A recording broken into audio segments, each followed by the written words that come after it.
Senhor presidente, senhores ministros, trata-se de uma questão bastante interessante, em que eu estou convergindo com o voto proposto pela ministra Adelaide, em que se tem aqui uma discussão sobre representação sindical, se quem representa a empresa, ou melhor dizendo, os trabalhadores da empresa é o Sindicato dos Trabalhadores nas Indústrias Metalúrgicas ou se é o Sindicato dos Empregados Agentes Autônomos do Comércio.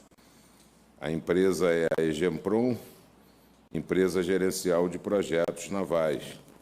E se constatou no processo que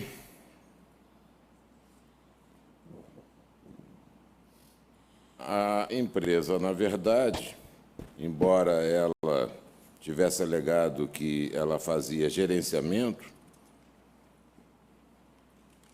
ou seja, coordenação de projetos de interesse da Marinha do Brasil, o que se constatou como verdade real naquele processo, por meio da fiscalização procedida pelo Ministério Público do Trabalho, é que a maioria de seus empregados, aqui se fala em grande maioria, mas toda a maioria é grande, né? A maioria de seus empregados exerce funções ligadas à construção e reparo naval, tais como eletricista, soldador, mecânico, e que dos 1.071 empregados, a empresa possui 1.000 empregados trabalhando em atividades típicas de estaleiro e construção naval. Uma questão preliminar que se refere à ausência de pré-questionamento, e eu não tenho dúvida de que a solução dada pelo egrégio regional é a mais acertada, inafastável nesse aspecto o óbice da súmula 298 desta Corte.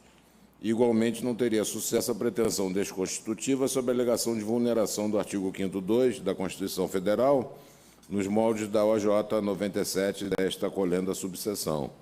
Em relação ao enquadramento sindical, que é, então, objeto da efetiva análise no feito matriz, a controvérsia em torno da atividade preponderante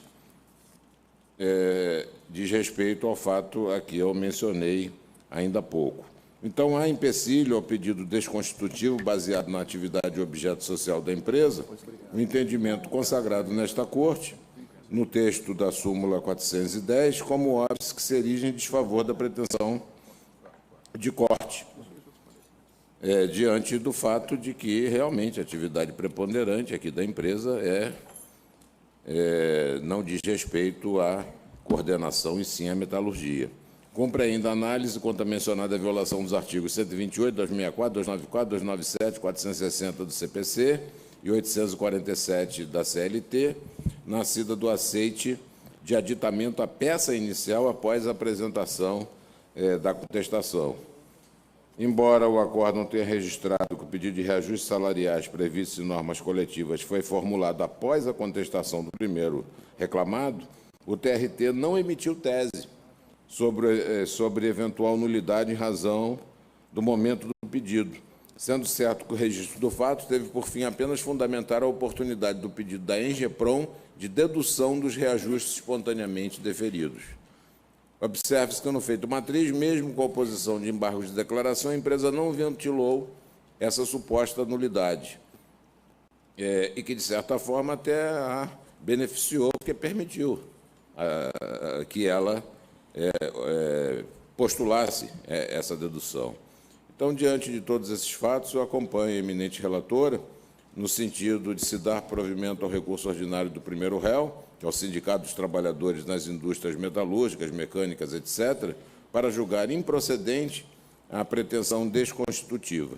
Então, com a devida vênia à divergência apresentada pelo excelentíssimo ministro Alexandre Luiz Ramos, acompanho o voto da eminente relatora para conhecer e dar provimento ao recurso ordinário do primeiro réu, julgando improcedente a ação rescisória, mantendo-se na íntegra a decisão rescindenda. É como voto, senhor presidente. Muito bem, eminente ministro Douglas Alencar. Senhor presidente, a divergência foi aberta pelo ministro Alexandre Ramos. Sua Excelência dizia que o objeto social da empresa, previsto no artigo 2º da Lei 7.000, de 82, seria absolutamente incompatível com a conclusão regional extraída a partir do exame de fatos e provas. E, de fato, o eminente ministro Agra, assim como a eminente relatora, aludem à incidência da súmula 410, como óbice a pretensão de reconhecimento da violação aos dispositivos da CLT que foram apontados na petição inicial.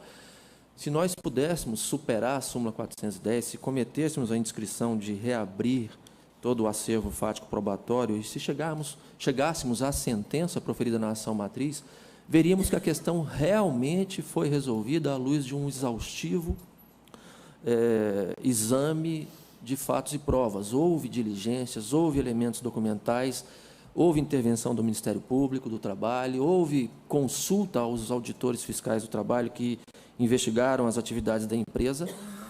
Tudo isso não fosse bastante, seria apenas suficiente que nós observássemos que no inciso 3º do artigo 2º, na parte final, está dito manutenção de material militar naval. O que isso vem a ser na prática, se envolve ou não os trabalhadores metalúrgicos, é uma questão que, embora possa parecer óbvia, escaparia à nossa cognição, mas ainda assim estaria absolutamente compatível com a conclusão fático-probatória que foi produzida na fase de cognição ou de formação do título executivo. Por isso, senhor presidente, eu estou acompanhando integralmente a doutora ministra relatora. Eminente ministra Maria Helena Malma. Estou acompanhando o relator. Eminente ministro Dezena. Senhor presidente, também acompanho. Eu entendo que, com todo respeito, o nobre advogado esteve no gabinete apresentando memorial, mas, com todo respeito, não há como ultrapassar o óbice da súmula 410. Nós teríamos aqui que revolver toda a matéria fática para concluir pela violação legal. Sorte, senhor presidente, estou acompanhando integralmente a relatora. Eminente ministro... Bom, o ministro Evandro e o ministro Renato não julgam, não compõem o quórum? Sim, o ministro Renato tem pedido, o ministro Evandro, em razão de voto anterior. Bem, ministro Evandro, por isso, então, o eminente ministro Emanuel Pereira. Senhor presidente, estou acompanhando a relatora. Ministro Lero, está habilitado? Senhor presidente, com a relatora da Taverna. Eu também peço a máxima vênia ao nobre ministro Alexandre Ramos, que diverge, e acompanha Sua Excelência, a nobre ministra relatora, e proclamo que a decisão, por maioria, no sentido de dar provimento para julgar ao recurso, para julgar improcedente a pretensão desconstitutiva e nos termos do voto proferido pela nobre relatora. Vencido o nobre ministro Alexandre Luiz Ramos e registrando-se a presença ilustre do doutor Luciano Pinheiro. Muito obrigado, senhor presidente.